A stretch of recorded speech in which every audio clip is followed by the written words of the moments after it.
Hi, this is Steve the Grumpy Hypnotist. This is a video to help try to correct some of the misconceptions about hypnosis that are often spread by hypnotists themselves in what I believe is a misguided effort to to tell people things that they want to hear or that hypnotists think they want to hear in order to make them feel comfortable about the idea of hypnosis, just spreading myths and misconceptions about the subject in that kind of effort. Very common misconception or myth is this idea that hypnosis is just a state of deep relaxation. It's really not.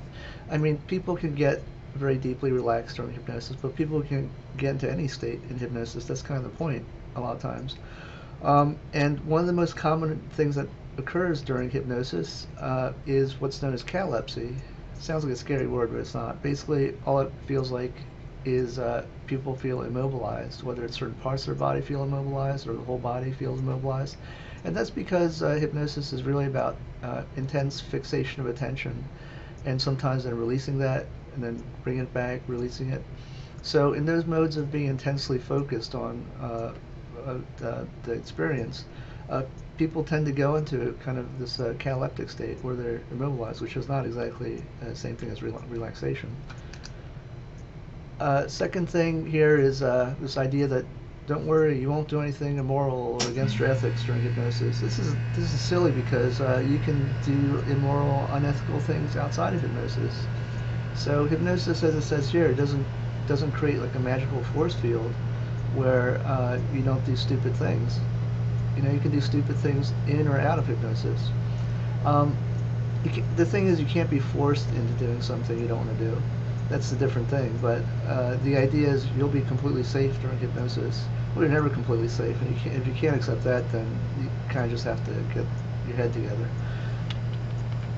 The third thing here, this idea of don't worry, you'll be in total control when you're hypnotized. This is completely false because part of the, well, for one thing, you're never actually in total control ever.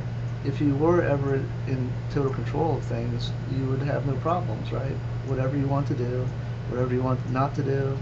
You know, people would never go see a hypnotist. They'd never have any personal problems if they were in total control of things. So this is absolutely silly, that the idea that in hypnosis you suddenly develop this total control over yourself. This is false. For one thing, if you're going to see a hypnotist, the hypnotist is supposed to is playing a role there to help you do certain things, changing behaviors, thoughts, perceptions of reality. And in order to do that, there has to be some level of where you delegate that control to the hypnotist, where they kind of guide you through a process. If you remain, as it says here, if you're in total control during the experience, you're not hypnotized.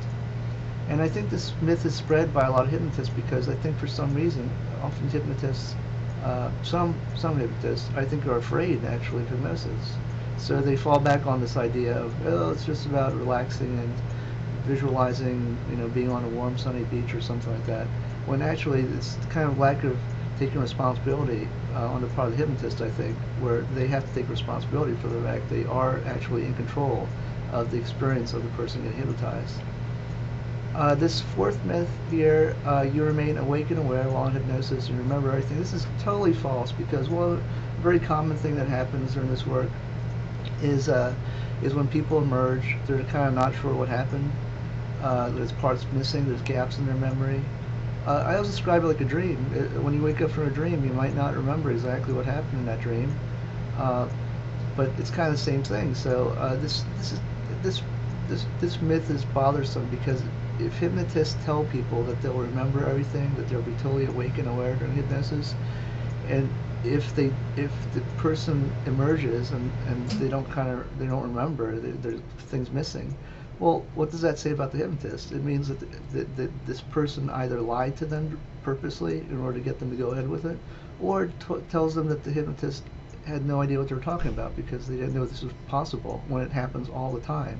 Not every single experience is like that, but happens often enough that any working hypnotist should have experience with spontaneous amnesia, or like gaps in memory. So this number 5, this is kind of a tricky issue, this idea that you can't be hypnotized against your will. We can't, the thing about this is it's easy to resist hypnosis. So if you don't want to get hypnotized, it's very simple. Just don't pay attention, don't follow instructions. You know, there's no special power. Hypnotist does not have any special power to get people to do things. If they don't want to, if they don't want to listen to instructions or be coached or anything. So, but this is kind of silly because you know, when people go to see a hypnotist, they, you know, we can assume are there to get help and to be directed in some way, to have their subconscious directed in some way. So, as it says here, anyway, uh, while the work is not about willpower, so willpower, uh, being resistant, that kind of thing, it's kind of irrelevant a lot of times. So, and if you don't want to get hypnotized, don't see a hypnotist. That's really simple. So, number 6 here, all you need is a desire and expectation to be hypnotized, and you will be. This is not true either. In fact, it's kind of the reverse. If people are very, very intent on getting hypnotized, if they have some strange interest in the subject, most of the people that I work with, that I help, you know, worked with thousands and thousands of people over the years, the vast majority of people that we work with as hypnotists, they don't actually care about hypnosis too much. You know, all they care about is getting their problem solved, and that's absolutely the right attitude. You know, obviously the hypnotist should care about the subject in order to develop some expertise and skill, but you know, the ideal person, the ideal client, you know, really is more focused on getting some result or resolving a problem.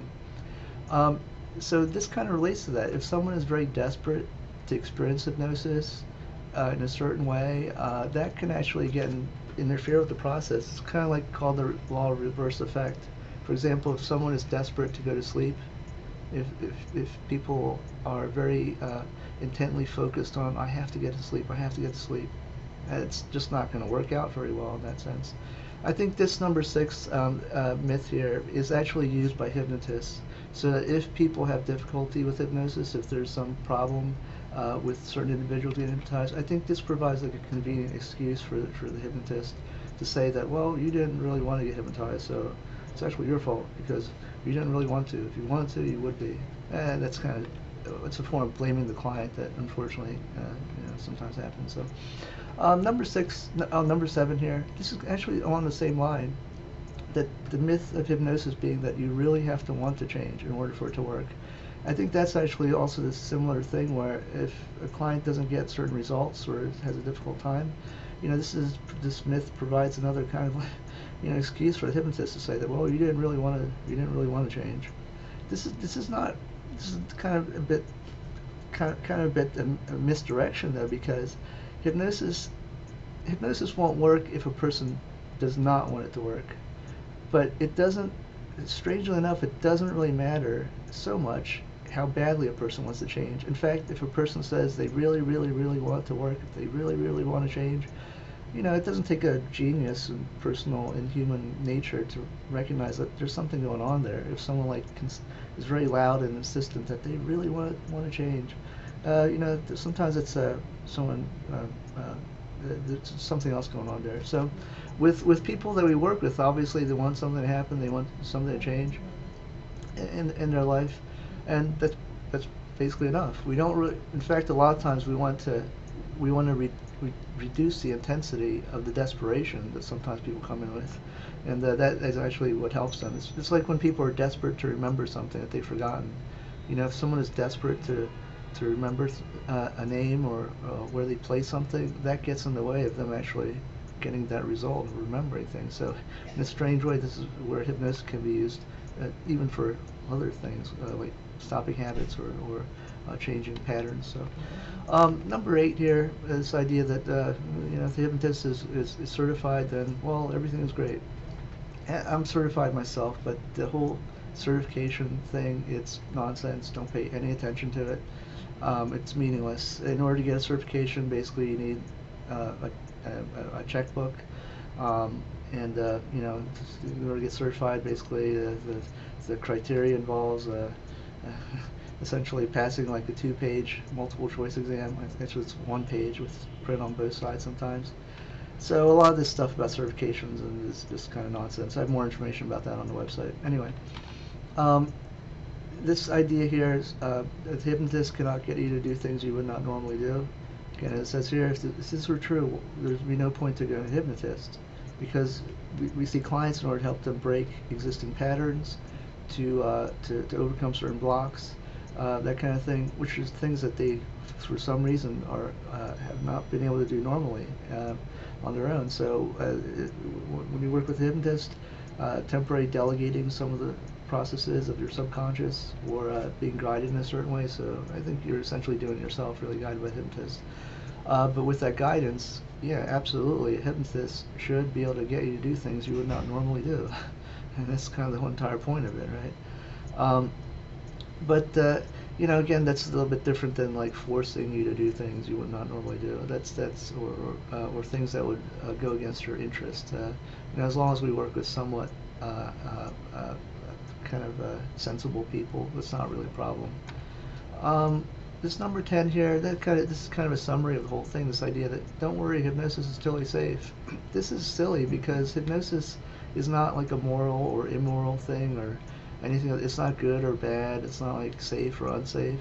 It's just a form of learning based on intense focus, attention, and stimulating your imagination, directing it certain ways. It's like a form of learning and communication. So it's like saying that, oh, communication is safe. What's that mean? Well, like learning is safe, or imagination is safe. It's totally meaningless. It depends on what you focus on. It depends on what you imagine to be true or not.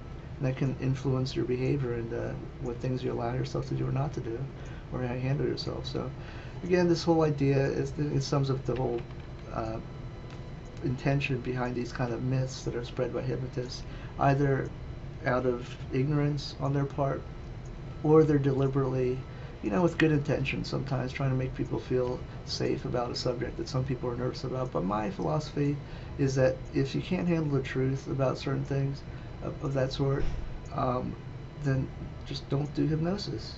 And the philosophy of lying to people in order to get them to trust the hypnotist, lying to someone in order to get them to trust the hypnotist, that is kind of illogical. And again, in my mind, that just attracts people who are prone to, not using their brain very well. So, once again, and it says here, as I said, you don't have to be a believer. In fact, I think most of the people I work with, the best clients, are actually skeptical. That's not the same thing as cynical. Actual skepticism is actually a very sensible approach to like everything in general. That's not the same thing as cynical. Cynical people are actually naive to a certain degree, but I kind of emphasize that because we don't want people to think that they have to believe in something. In fact, people who are prone to believing things without any evidence or experience of it, they're not, they're often not exactly successful people who are likely to be successful with something like hypnosis anyway, because the people who are too eager to believe things or too prone to believing things just based on emotions or wishful thinking, they're very vulnerable to, once they get out in the real world, they get very vulnerable to things like marketing, peer influence, social conditioning, that kind of stuff. So people who are skeptical and have the ability to possess their own mind are, I think, the best clients and hypnotists to work with. So plus we like Scully anyways, it says here. Anyway, once again, it's Steve, the Grumpy Hypnotist. Hope this was useful to you. Thanks, bye. And you can find more information on my website, Center City Hypnosis. Thank you, bye.